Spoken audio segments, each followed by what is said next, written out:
it's a very much a different mindset when you go onto the mountain. You know, I'm going to be expecting it to be a lot worse than it is. So maybe that will help me. Whereas I think a lot of people these days, because they have a £1,000 down jacket and they're all brightly coloured and it's the latest innovations, maybe there's an element that they're slightly blasé about. Oh, well, I've paid for the latest and best kit, so therefore I should be fine.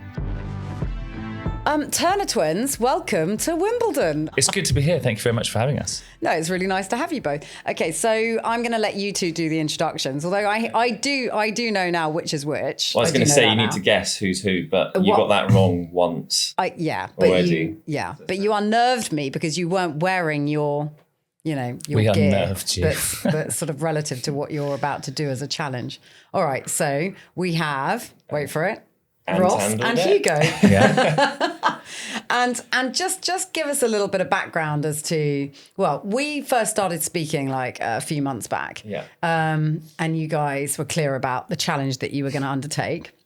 And we talked about whether we could help in any way with the performance powders in night and day.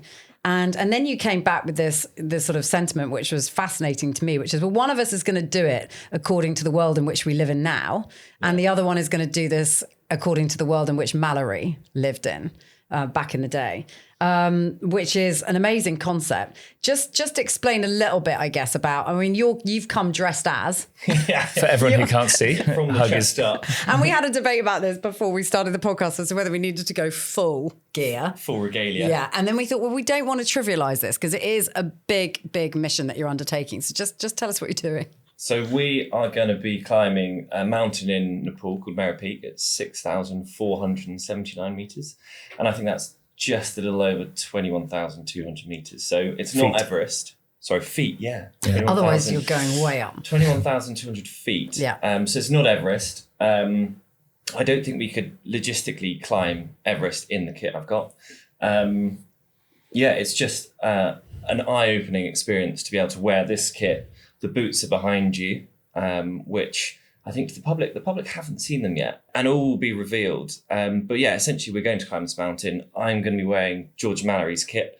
Ross is going to be in the modern, and we're going to conduct a load of science to see how mountaineering, how the technology has changed over the last 100 years. So it's going to be quite interesting. It's going to be, I think, enlightening, and we're going to find a lot of information out. And pointing out, obviously, the obvious, you're twins. So what are you hoping to sort of uncover, bearing in mind the fact that you have, effectively the same DNA?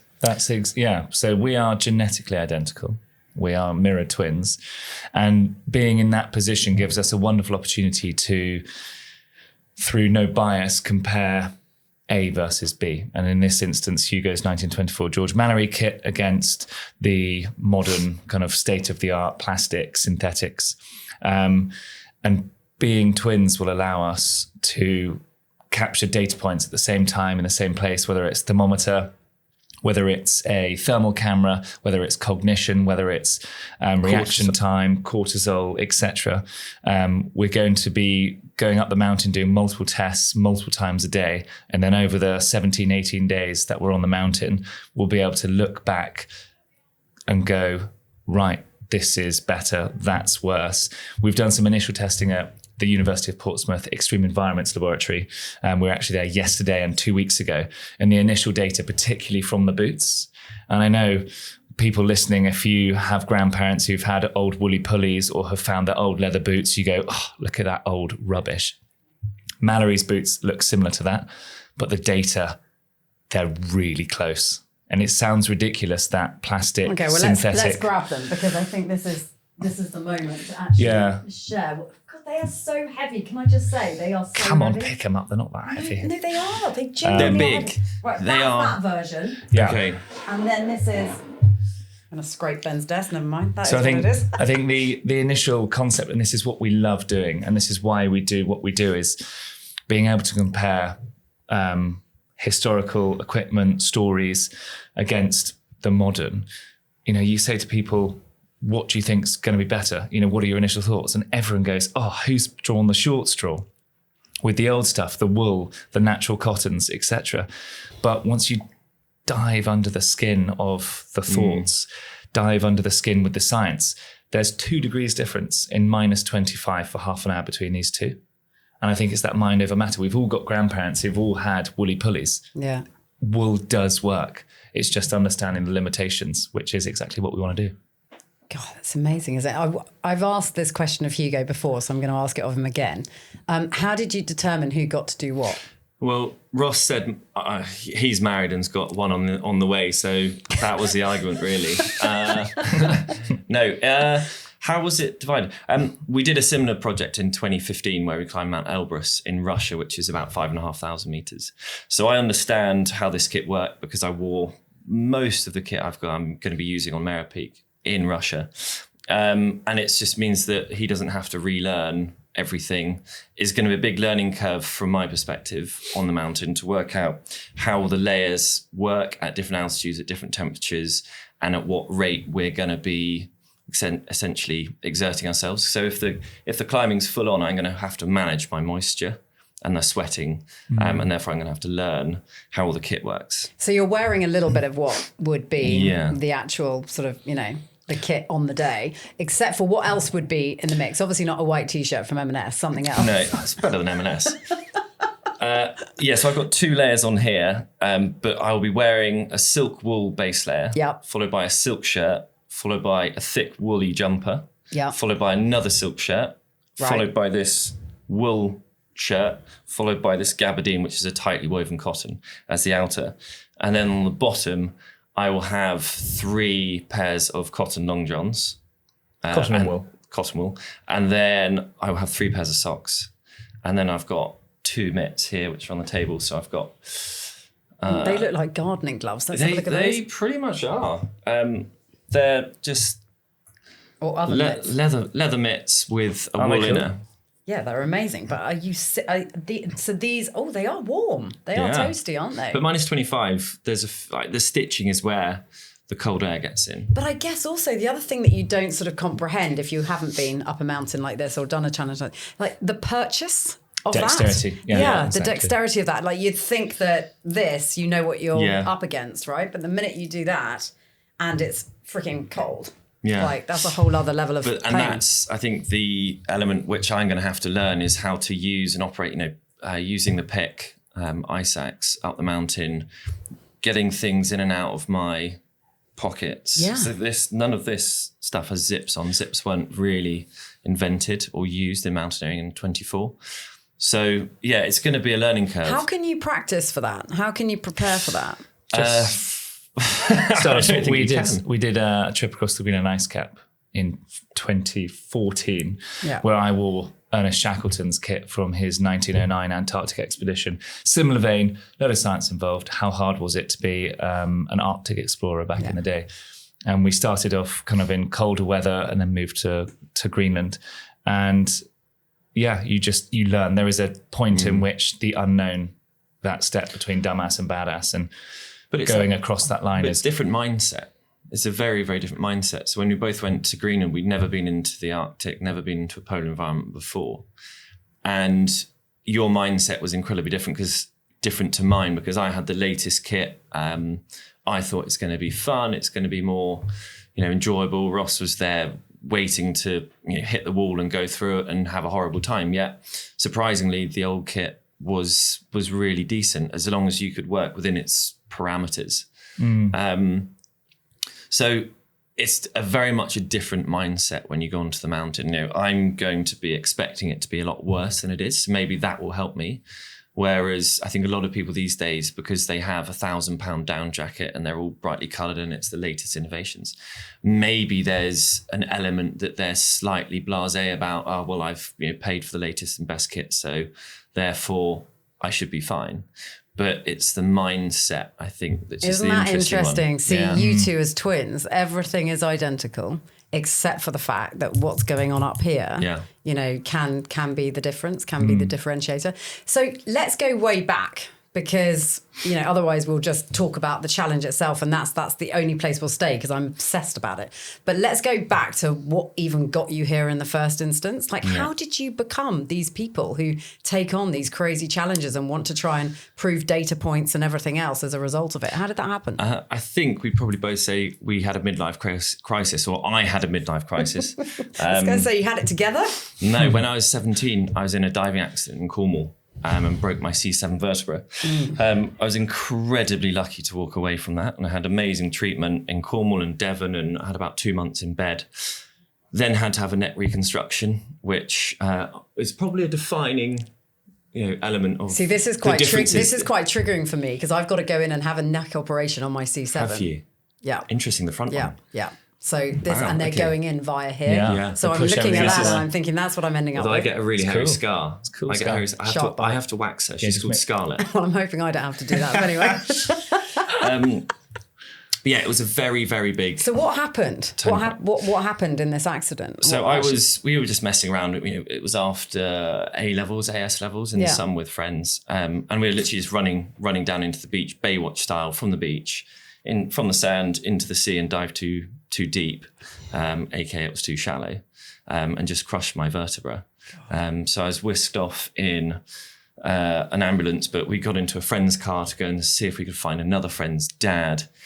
I was in the car, couldn't get out, and then so you got lifted? Yes, no. So I walked out. I was really fortunate. I walked out, and Ross was next to me, and we walked down the cliffs or back to the car. Got in a friend's car. Went to see if a friend's dad was nearby. He was a doctor, and he wasn't. Then we called the ambulance, and because I was in the car, they couldn't legally get me out. So they then had to strip the car and take me out the back of the car. And then, I think I was in hospital for about 10 days after that. Then it was 2 months at home. Then I had another checkup, and the bone had moved. So they then had to have a corpectomy operation, which is essentially taking out the vertebra and putting in a bone graft and a cage, and then putting a, what do they call it? They sealed it between T1 and spinal C6. fusion. Yeah, exactly. Yeah. So I've got a metal neck, but that's about as much movement as I can comfortably do. But I can walk. I've got my health, and that I think was the pivotal moment of when we look back. I don't think we knew it then. But we look back now and we think, okay, that was the point at which has led to us to being here today. Because what happens is when you suffer something like that, you then care deeply about other people that might go through something similar and perhaps not come out the other side of it as lucky as you did. Yeah, and that's basically what happened, right? Yeah, there were seven people on my ward that week who'd had similar accidents diving in the sea, and I was the only one to walk out. Wow.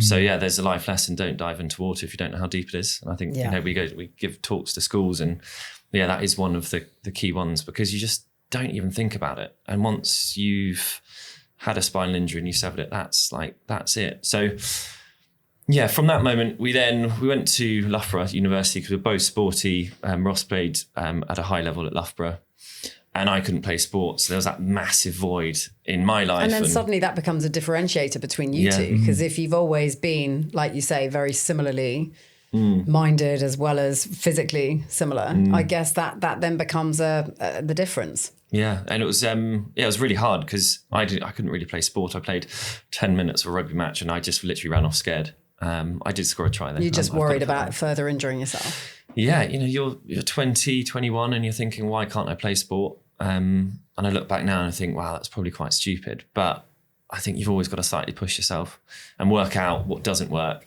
and then retreat. Yeah. Ross played throughout uni, and there was always that void. And a couple of friends who were on our course wanted to row the Atlantic. And they came up and said, look, guys, do you want to row the Atlantic? I just started rowing because it was really the only thing I could do. Oddly didn't enjoy the regatta rowing side of things, but we both signed up for the Atlantic Row, what is now the Atlantic Row. And we got a spinal research charity involved. And because I had a direct, obviously, link to the charity and my story, we managed to raise the money. So had I not have had that injury, we'd never have raised the money. We'd have never rowed the Atlantic. And that is where, I guess, our adventure career started, is subsequently because of that neck injury that meant that we could go on and row the Atlantic, which was the most extraordinary experience ever. I think we always look at the injury. I always like the expression, a small door opens up into a big room. Doesn't matter how bad you get or cornered or, suppressed or whatever happens negatively in your life, small door does open up into a big room.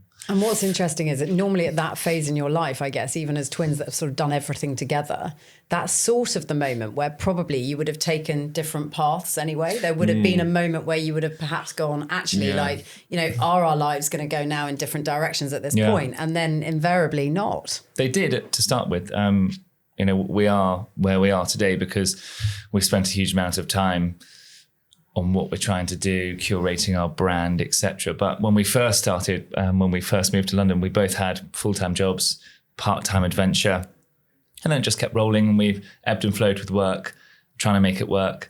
And then eventually we thought, well, if there's ever a time to really throw in everything into the brand, or us, shall we say, if it doesn't work, great, you've scratched the itch. I definitely don't want to get to an age where we're 50, 60 and go, that person's doing exactly what I wanted to do. And how many amazing stories do you hear from around the world with a product, brand, service where they think, oh, wow, how did you start? And you're like, well, I almost canned in then, it wasn't working, and years, and then boom, you got a product and a brand. So the first thing you do in this sphere is this Atlantic row. What did that fire inside you? What did that give you that made you think this is the life that I want to lead? I think to a certain extent there's a survival element that we miss as humans in everyday life. We wake up, we don't have to worry about where we're going to sleep, eat, where we're going to get water from.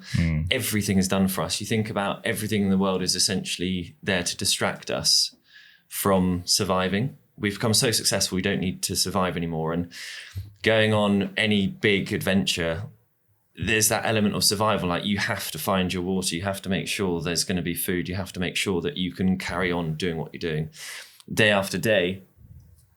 And I think that's quite addictive going on the Atlantic, especially when you feel very, very vulnerable. In the middle of the ocean, you're on essentially a 29-foot rowing boat, open cockpit. You're like a cork bobbing up and down, and it was 42 days from the Canary Islands to Barbados. And those 6 weeks, you think 6 weeks just floating, you see absolutely nothing but blue and orange sunset. So when we got to land and you see green, it is a complete... And the occasional fin. Yeah, and the occasional fin. You get to land and there's an explosion of just feelings and raw emotions, which you rarely tap into in your day-to-day lives. And I think... that's the addictiveness, but also is that sharing that I was going to say, you've gone through so much together because your lives are so entwined. But I guess in that moment, you're sharing something that is really unique. It's very primal, I have to say, when you get stripped. And I guess maybe that's why probably people like pushing themselves more and more now. There's more adventure races all over the world in different mediums, whether it's river races, Arctic, desert, etc., MDS. That I think people do have this thirst and lust now for getting primal. And I think that goes back to what you said, actually, about the fact that the survival bit has sort of gone. Yeah. So what is there that can light you up like that? I think it's just real reward for actually knowing that you can survive day to day, and everything you're doing is making sure that you survive. It's hugely rewarding for that. So why the obsession with Mallory? Where does that come from? Isn't it just the most... Because you've done it not once, you've done this a couple of times where you've focused on this old versus new. I'm trying to get rid of him, so gotta go again. You're going in the kit. It's the most amazing story in the world, I think, or one of them at least. It's still it's a mystery. It's still a mystery today, and there's an enormous following around the world, particularly even more so as we speak, because Irvin's boot has been found earlier this year. And it's just re-sparked this imagination, the romance. Did they get to the top? Did they not? I think we're strong believers. We're optimists, I think, from the 2 climbs we've done, or 1 climb we've done, 1 we're about to, but with the science data we've got from this second climb, I think there's a lot that says that this kit's much better than we think. And it's filling in that blank void of knowledge. It's been 100 years since a boot like that's ever been made, and we look to the future. We don't look back. And people go, oh, it's not as good. that's what this project is all about. Is And it's also lessons from history, isn't it? exactly rediscovering what this kit can do, but telling that story. And it's amazing. It is absolutely amazing how many people have different theories, different stories. And that's what we're trying to do, is just highlight what Mallory went through and tell the story of mountaineering. That's how it's changed over the last 100 years. So in your minds, what did he go through and what happened? I think he went through. Do you both agree? I think we both you would both say agree? he probably could have got to the top with this kit. There's no Yeah. data points within the science that we've conducted, whether that's thermal imaging, et cetera, that there's nothing that says he couldn't have got to the top. And he was seen at 12:50 p.m. on the second step on the northeast ridge of Everest on the 8th of June, 1924. That's essentially midday, and you think he wouldn't have kept going. Now, Odell, who was in a supporting role, looked at them in the telescope, saw they're on the second step, the cloud came in, and they were never seen again. And I just think it was his last go on Everest. He knew this was going to be his last attempt. No one had ever done it. It had eaten him and completely taken over his life for years. And there's a really, really good book called Paths of Glory by Jeffrey Archer, and he talks about Mallory's, conflict where Ruth, his wife back in the UK, he didn't want to leave her, but then the allure of Everest was too much, and he had to go out on these expeditions. And when he was with one, he wanted to be with the other, and when he was with the other, he wanted to be the other. So the emotions he must have gone through, they didn't even have Sherpa support to a certain extent. They didn't have fixed ropes. They didn't even know what route they needed to climb, how, what to expect. So they were making it up as they went along. And to a certain extent, I'm going to have to make up, how my layering system works when I'm climbing. I think the biggest telltale that they got to the top was that the goggles were in his pocket, and the letter to his wife Ruth wasn't on his body. On him. So that is two huge pieces of intel that suggests that they were walking down. I think they got to the top. I really do. You'd like to think they would have that's had a as lot well. of drive to get to the top. Yeah. And they wouldn't have had any live forecasts from anywhere else. They wouldn't have known that the weather was going to get bad, so there wouldn't have been anything to stop them. So I think they would have gone on their impulse. And it's been proved that they could have got the third step as well in the clothing. But I also think, the mindset that they would have had, they would have had a real, their mindsets would have been incredibly set in getting to the top. I can't see them having a bit of a blasé, this is going to be easy. They knew it was going to be hard. They knew they were going to have to, push the boat out, so to speak, the entire way. And I just cannot see them, being so close. It's that summit fever. You're so close, you can see it. For them to suddenly go, no, we're going to turn around. That's our bingo time. We've got to go around. I just cannot see that happen. And there's also this sort of misunderstanding, I suppose, with non-climbers in that actually you're only half the climb is done when you get to the top. Yeah. There's a whole other piece about coming back down again, right? There's a big misconception, I think, and most people who haven't climbed a mountain go, oh, you got to the top. But it is that return. You're halfway. And most of the falls on Everest happen coming down. There's some ridiculous stat, 60%, 80% of falls are coming down when you're tired. It must have been amazing to be him at the time where you've got nothing but new footsteps in front of you. You're creating the lines, you're creating the routes.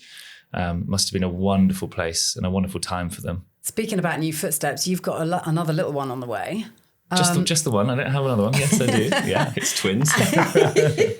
And how does your wife feel about this? I mean, you've just been talking about Mallory's conflict of leaving behind Ruth and, the allure of the mountain. I mean, how does your wife feel about all this adventuring, especially when, she's about to drop? My wife loves it. Does she? Yeah, she absolutely loves it. She supports me Loves getting you out of incredibly the well. house. And I support all the things. She flies around the world a lot with work anyway.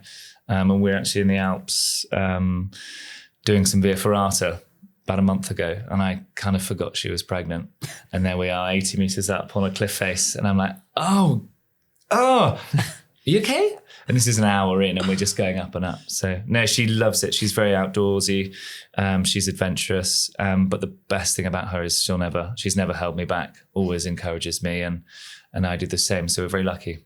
Yeah, well, she obviously knows what makes you happy. Get out. It's like, off he goes again. Off he goes again. So this is quite interesting because this is like effectively sort of a replica, is it, of what they would have been using as a drinking vessel I think they on the would have mountain? had, all enamel or metal cups. Okay. But, my friend, this for you. So we had this specially made because you've been taking the night powders and the day powders. So we've made this for you. We have actually got one for you as well. I was going to say, this is Hang on, completely hang unfair. on. I haven't left you out. Oh, that's sad. There you go. Oh, you got Initialise, it's the wrong- personalise, all wrong that kind one. of stuff. Oh, No, there you go. no, I've done it's it. I've only done it that joking. way around again. No, so yeah. Thank So you. how do you expect that our performance powders, the other things that you're doing with your nutrition, your lifestyle, your approach are Yeah. going to help you in this endeavour? I think it's simple. I'll go first and you can go after me, Hug. I think the easiest way to understand the process we go through is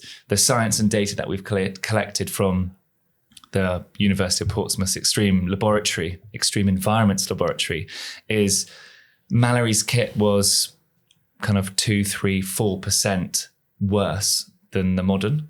It's not a lot. That's not a lot. But when you go onto a mountain at extreme altitude for arguably a few months, those small percentages Become make a huge. huge void. Yeah. And it's the same here. We probably won't be able to instantly feel the difference between the Ainslie and Ainslie day powder, night powder. But the research you guys have done, when you add that up over weeks and weeks of training up on the mountain, it does make that big difference when you're at altitude or How in will performance. you sleep? How will you sleep? Close your eyes. I sleep badly. Well, we both have this Sleep apnea. sleep apnea where you suddenly wake up and you'll feel out of breath. So you're so you're catching your breath the whole time. I mean, I don't sleep well at the best of times with my neck, and I don't even know what we're going to be sleeping on the mountain. Roll mats or something. But Did nobody think about this? I mean, you yeah, have to this know is all what you're details. sleep- This it's is like he blames me, I blame you. I that hope type someone's planned it. of thing. But no, from any advantage that we can get on the mountain, Yeah. when it comes to sleep recovery, our bodies, we're 36 But now. you're not gonna I'm take not, it, no, right? but You're I'm gonna just go gonna- full Mallory. Yeah, on I'm this gonna, one. pretend. But it's any advantage you can get on the mountain. It's those game of inches, and I think for Ross, having those game of inches and getting every bit of performance he can out of, whether that's daytime, nighttime. It's not just daytime when you're climbing the mountain. You're essentially climbing the mountain when you're sleeping as well. Do you have expectations of what you're going to find in the data? Because you've been there and done this before with various data studies, with various challenges you've done. Do you have sort of set expectations, given that you've already done some work with some laboratory testing of what might happen? It's really exciting. I think it genuinely is really exciting when people visually look at the Mallory stuff or any old pictures from the past 100 years of people doing crazy, amazing things, whether that's air, land or sea. I think a lot of people go, it's the old ways. And yes, there are some instances and projects, expeditions in the olden days that really were bad. Yeah. But this Mallory stuff, I think we're expecting it to be really good.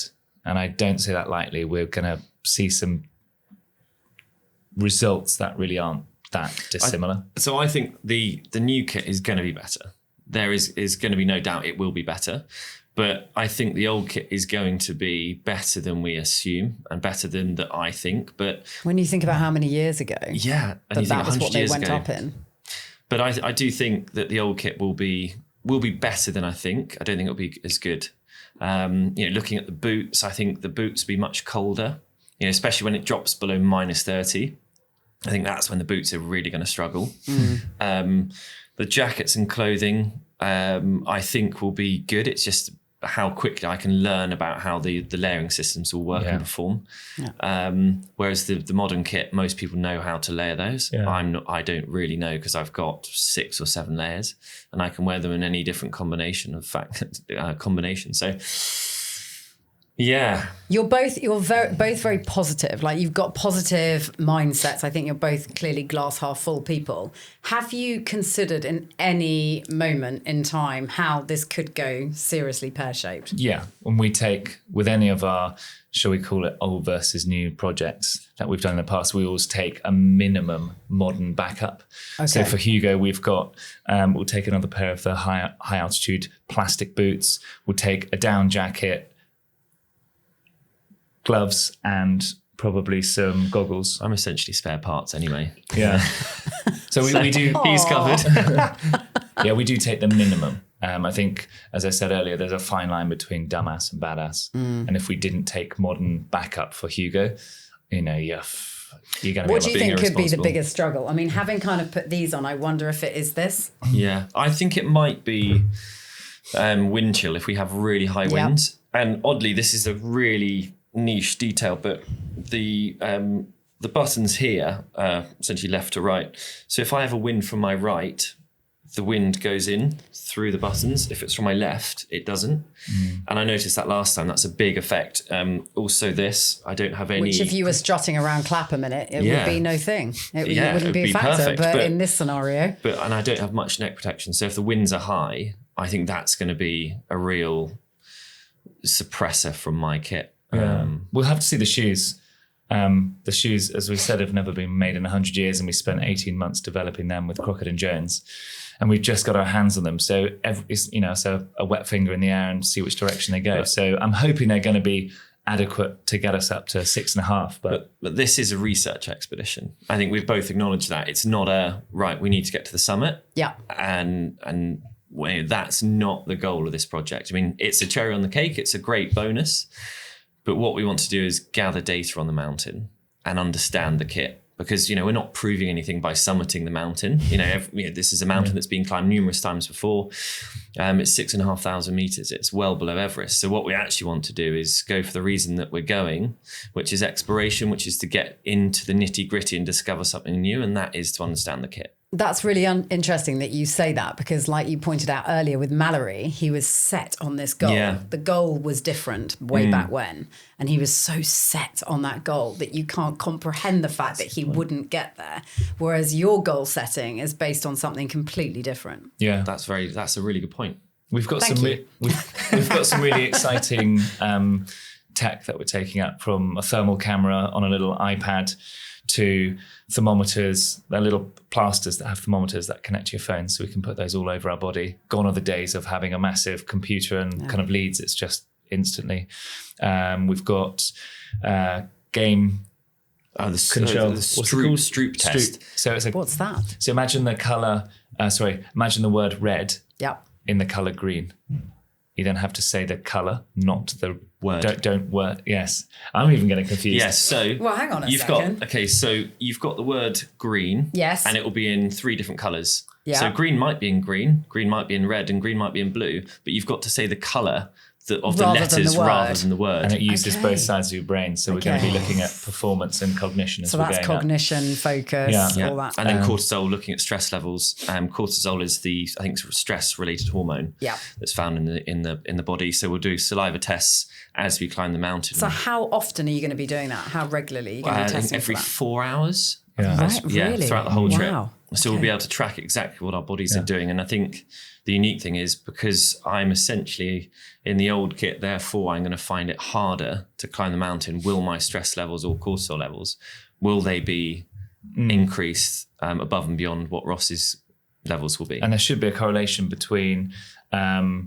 cognition, how quickly we can do these red, green, blue tests, with altitude. So that performance should lower, or I should think we have get to longer. figure out what that test is before you even start on the mountain. Yeah. Because just getting my head around that rather than actually being asked it on the spot is a whole other thing. So there should be some really fun data coming Yeah. out of it. What else have we got? Are you going to be in touch with the regular world? Yeah, we should be in touch. We'll have a little bit. probably 3 or 4 days where we don't have any contact, but that would be quite nice, because then we can just concentrate on getting the data, doing the science. Yeah. Having a lovely time, no emails, no social media. Because that is one thing we oddly really, really enjoy is, over the last 2 years, we've been organising this project, emails, just the whole process of getting a project like this together. And then suddenly you go onto the project itself and you're like, emails slightly slow down, they slightly stop. And that's quite nice. It's a bit of a reward where we can Reward. a reward. What are the most challenging parts of putting together a project like this? What are the things that just him? Just him. Just Yeah. him. He's the biggest challenge. That's rude. That's rude. What are they though? What are the things that can stump you, basically. Funds.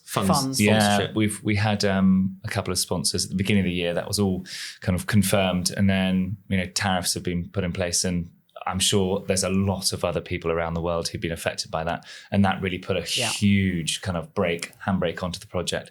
But we've managed to kind of pull it back, and we make our living from putting these projects together.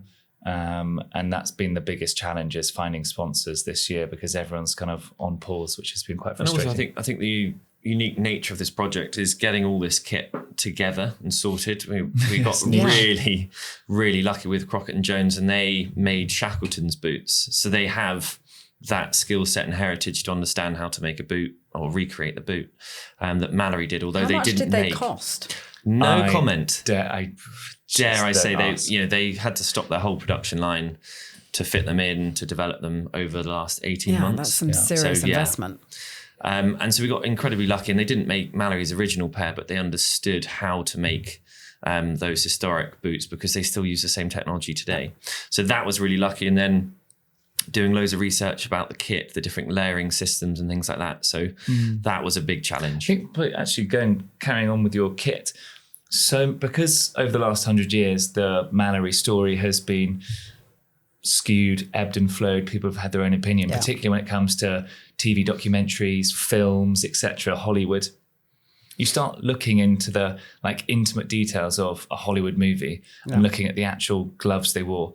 It's nothing really like what the pictures show of when his body was found. And so it was sorting the wheat from the chaff, and we've spent a lot of time going through all the different bits of kit and throwing out so much of the Hollywood, the documentaries, because it's all, yes, visuals, isn't it? It looks okay, but actually it's nothing. You look at the gloves here, it's kind of a suede feeling. It's not smooth. And that was because one photo showed Mallory had snow stuck to his knuckles, where he'd clearly pushed down like that. If it was all smooth leather, it would have fallen off. Yeah. And so we said, well, it's clearly you don't get snow sticking to smooth leather. It's probably because you've got tiny hairs. You're going to be consulting on the next Mallory biopic, aren't you? I think there's a movie. William Dafoe is currently just filmed, or they are filming a movie in Nepal about, I think, Tenzing Norgay and Sir Edmund Hillary. Wow. Yeah. Sadly, not Mallory. They were 30 years later? So I want to say 52, 53. Oh, wow. That's really bad. I don't actually know the exact. 52, 53 seems about right. 52, 53. Yeah.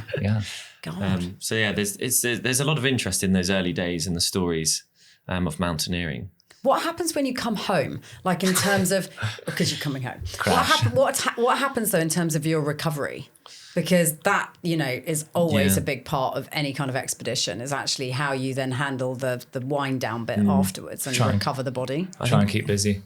Yeah, keep busy. But I think it's mentally there's a longer come down than physically. We'll be on the mountain for 3 weeks, which isn't a long stint, but the mental. Yeah, I guess we almost live in a bipolar state, whereas 1 minute we're full on in an expedition mode, the next you're in that post-expedition recovery lull where you're looking at a wall kind of going, right, what do I do? Fill my time with. So it's definitely up and down. And over the years, I don't think we've really managed to get a strategy in place that really slowly takes you out of that mindset. It's probably not a healthy lifestyle to have, if I'm perfectly honest, with the mindset. It's full on and then it's off. Yeah, you're going full on. Off. We've always got projects in the pipeline. We've probably got at least 6 to 8 already in the pipeline. And obviously, if anything comes up like tariffs or some other pandemic, then we can, ebb and flow between the projects, Southern Hemisphere, Northern Hemisphere, summer, winters. Any sailing ones? We'd love to do another one. Yeah, we would love to do another sailing one. I don't know whether you saw, we did a high power job, which was, I won't go into it, but it's interesting what that was a challenging tech tells you. And there's plenty of traditional and new versions of those flying around the place. We can hook you up with those. We know some people. One of the ideas was to get the very first lifeboat design and float across the Atlantic. There was a French guy, actually. I won't bore you, but quickly, there was a French guy who, I believe he was part of the French Navy, said, look, there's this blow-up dinghy. I think we should use it for survival. Went to the French Admiralty and they went, absolutely not. It's never going to work. So he thought, stuff that. Floated across the Atlantic in 85 days, got to the Caribbean, and ever since then, the modern life raft has been put into every single boat. I love that. That's but we could do like story. one modern lifeboat, one old, so you can have everything it was you All want. the gadgets and the gear, gadgets. because you'll by then have 2 children. Yeah, the longer away. Stuff it, let's do the Pacific. Let's float across that. Yeah. Oh, there's many different things that you guys can go and do. Well, I hope we help you in just like a small little part of your endeavour, just with our powders. I hope. Well, I'm sure you're going to get great sleep. Yeah. Not sure about you, my friend. Well, hopefully you don't snore either. That might just knock you out. Brilliant. Thanks so much, guys. I wish you every bit of success with it. Thank you Thank very you much. so much for having us.